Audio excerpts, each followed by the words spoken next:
At the MCG, North Melbourne led by 6 points at half-time, but Hawthorn really played well in the third term and outscored them by 6 goals to 2 to win the game, running away by 52 points. The final score there, Hawthorn 24-22, 166, North Melbourne 18-6, 114. For the winners, Brereton kicked 5, Lee Matthews 4, Buckenara, Byrne and Goad 3 apiece.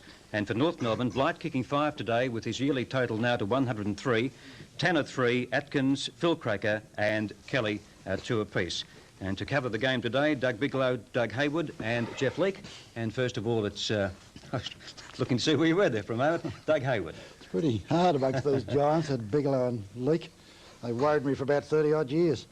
Well, they are needed out there today. I think North finished on a very devastating note. Not only were they beaten by 52 points, but when you look at the scoreboard and see there was 46 scoring shots to 24, it just indicates that the game was really all Hawthorn.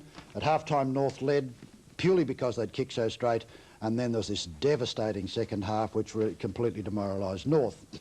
It's hard to say where it all starts with the team when they start to run and start to do it well, but certainly I think one mistake that you simply cannot make against Hawthorn is not to put a blanketer on that captain of theirs.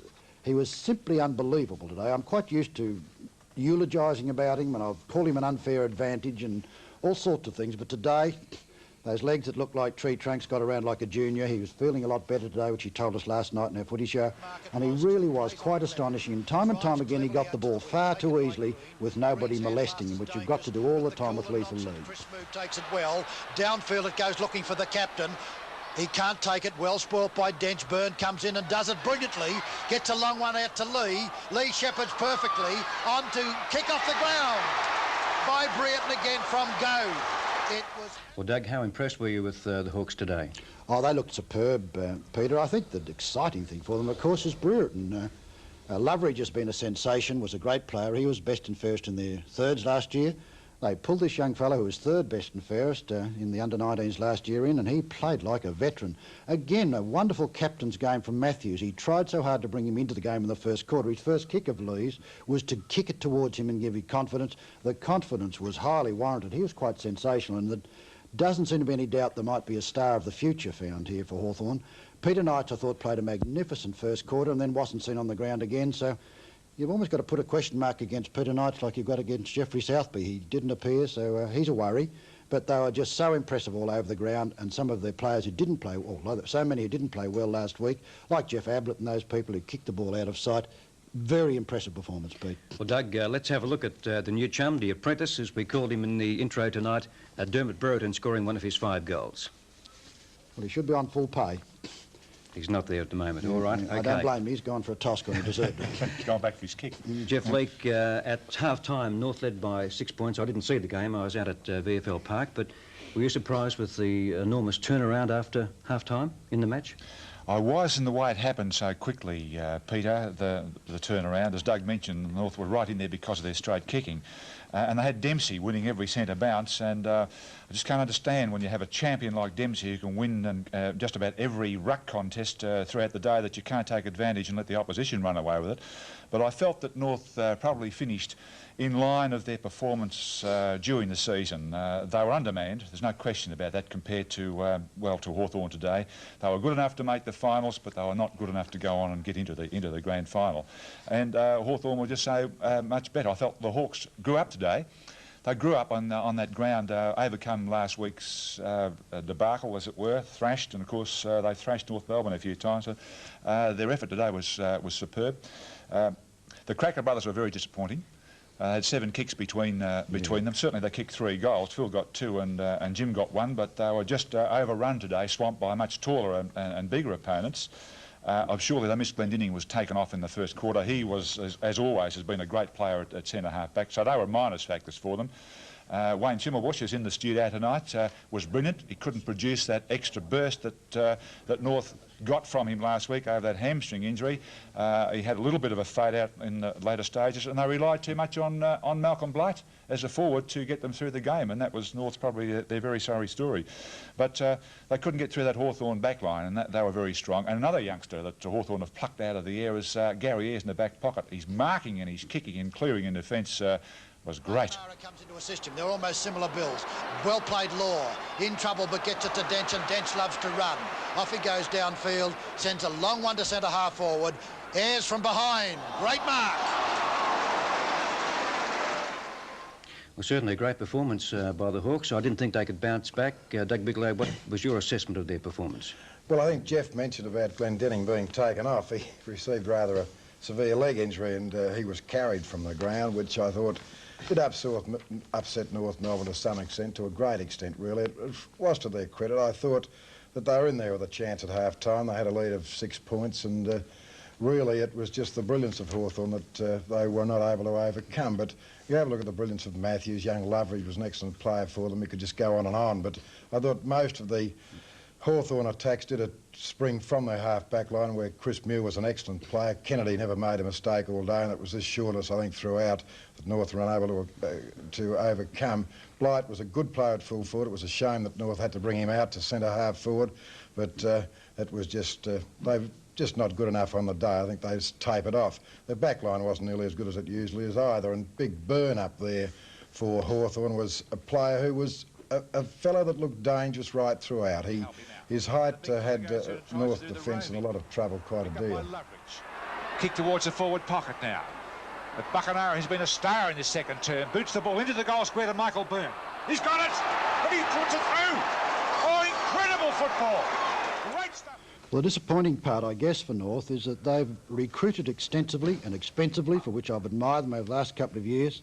At the start of the season, I think, in their final list, there were 15 interstate players, and the last couple of years, none of them have really lived up to the tremendous reputations they had. And the disappointing part about today is the motivators, the only ones who really did well, were first Dempsey playing his 309th game, and the evergreen magical Malcolm Blight playing, I think, when you throw Woodville in, about his 285th game.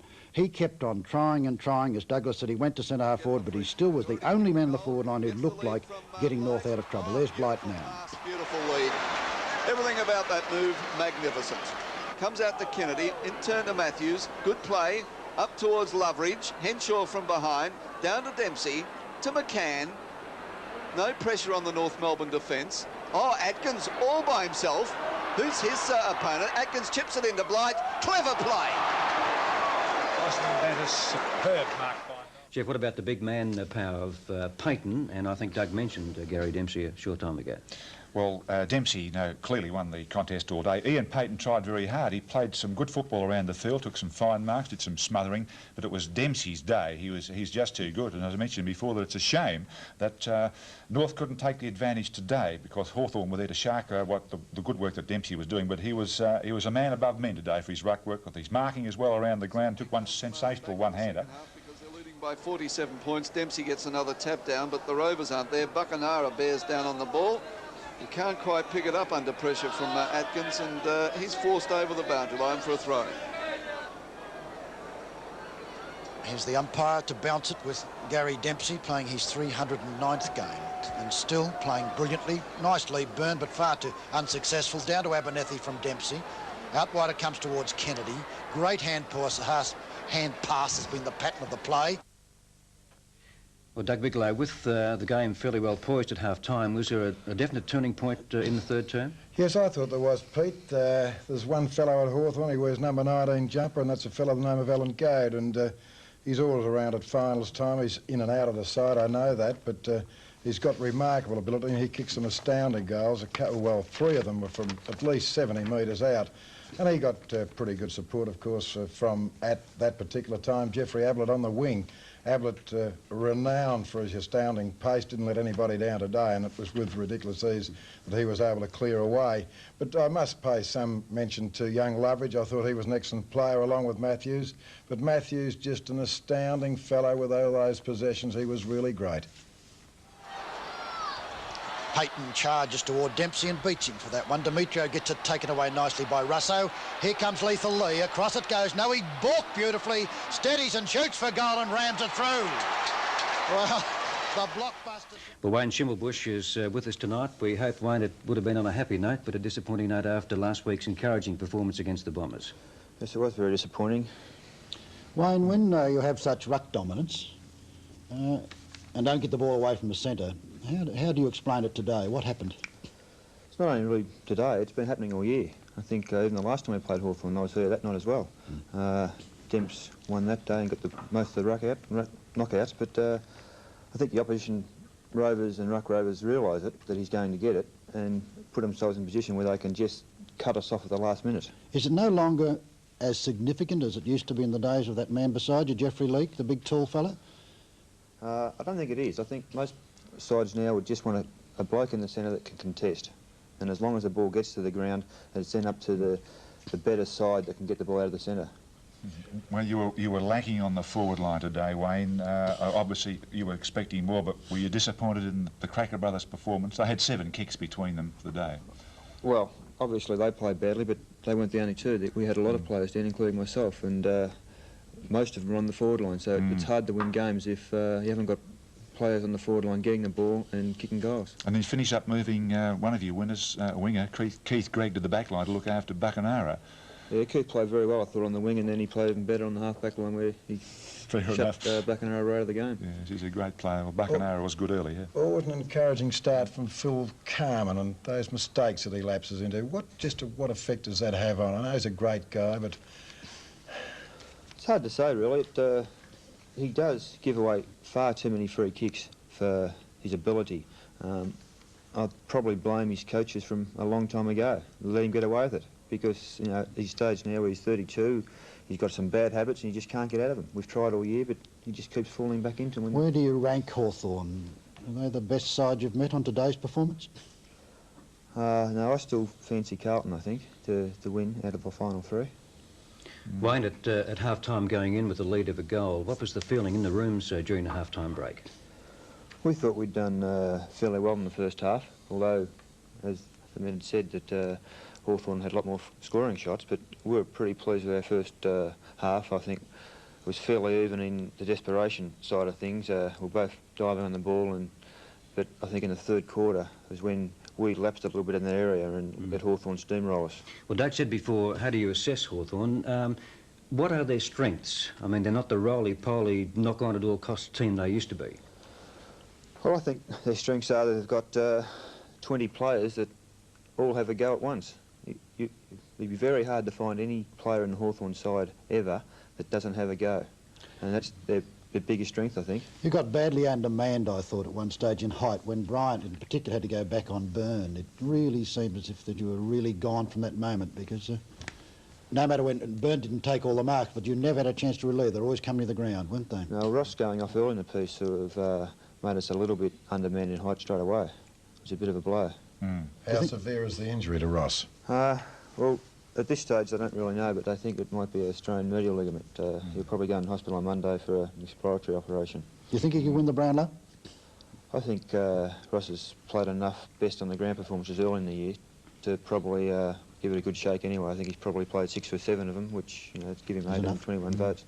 Well, thank you, Wayne, and a good win to Hawthorn today over North Melbourne in the first semi-final by 52 points. That's our replay match tonight, the third term from the MCG, and at half-time, as we mentioned, North led by 6 points, but Hawthorn to put in a great third quarter. Your commentators at the MCG, Clark Hansen, Doug Hayward and Geoff Leek.